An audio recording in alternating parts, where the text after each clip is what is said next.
नाली का कीड़ा कहा तो दूसरा मुझे गंगू तेली कहने आ गया।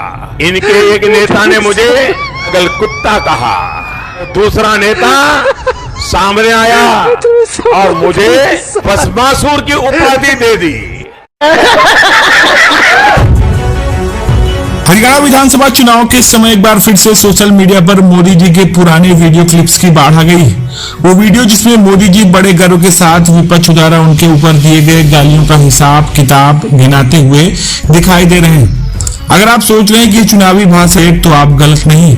मोदी जी गालियों की पूरी लिस्ट प्रस्तुत करते हुए एक अद्भुत नाटकीयता के साथ बताते हुए उन्हें कब और क्या कहा गया था, ऐसा वीडियो शेयर किया है।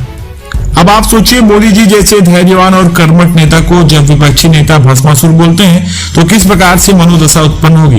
भस्मासुर वो महान पौराणिक चैत्य जिसे शिव जी ने वरदान दिया था और जिसने बाद में शिव जी को ही जलाने की ठानी थी। अब यहाँ मोदी जी ने खुद को भस्मासुर के साथ जोड़ा तो जनता के कान खड़े हो गए। क्या बात है, ये मोदी जी का नया अवतार निकल रहा है, ऐसा कुछ लोग मजाक में कहते हैं। भस्मासुर की उपाधि दे दी। इनके और एक मंत्री ने मुझे वायरस कहा तो दूसरे ने दाऊद इब्राहिम का दर्जा दे दिया। इनके एक नेता ने मुझे हिटलर कहा तो दूसरे ने मुझे बदतमीज नालायक बेटा कहा। लेकिन जब उन्होंने यह गिनती की शुरुआत की तो यह साबित हो गया कि विपक्ष ने अपनी कल्पनाशीलता का उपयोग करने में कोई कमी नहीं छोड़ी। मोदी जी ने बताया कि उन्हें गंदी नाली का कीड़ा कहा गया। अब यह सुनते ही दिमाग में सवाल उठता है कि आखिर किसने यह अनोखा टाइटल दिया। गंदी नाली में कीड़ा मिलना भी मुश्किल होता है तो भला मोदी जी कैसे बन सकते हैं। फिर विपक्ष ने उन्हें गंगू तेली भी कहा। इस पर तेलियों का महासंघ निश्चित इस बात पर नाराज होगा कि मोदी जी के साथ तेलियों की तुलना क्यों की गई। आगे बढ़ते हुए विपक्ष ने उन्हें पागल कुत्ता और रेबीज से पीड़ित बंदर भी कहा। अब यहाँ जनता का ध्यान खींचने का एक बेहतरीन तरीका हो सकता है, क्योंकि आजकल के चुनाव में इंसानों की बजाय जानवरों की तुलना अधिक प्रभावशाली होती जा रही है। सोशल मीडिया पर एक मीम फैक्ट्री बन गई।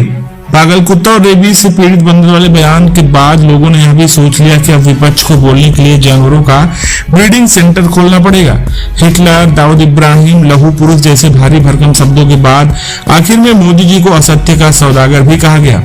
अब यह तो भारतीय राजनीति का ट्रेडमार्क वाली गाली बन गई है, जहां हर नेता एक दूसरे को असत्य का सौदागर साबित करने में जुटा रहता है। इस पूरी गालियों की सूची में यह साफ है कि विपक्ष ने भी मोदी जी के खिलाफ रचनात्मक आलोचना की बजाय गाली गिनती प्रतियोगिता शुरू कर दी और इस बार सोशल मीडिया की महिमा से यह वीडियो वायरल होते ही देश में हंसी के पात्र बन गए।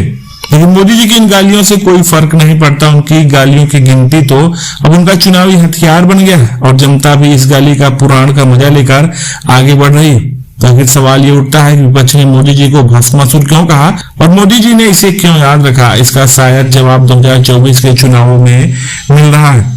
फिलहाल यह वीडियो कांग्रेस प्रवक्ता सुरेंद्र राजपूत के माध्यम से शेयर किया गया है। आप इस वीडियो पर क्या सोचते हैं, आप अपनी राय कमेंट में साझा कर सकते हैं और ऐसी वीडियोज को देखने के लिए चैनल को सब्सक्राइब करें। धन्यवाद।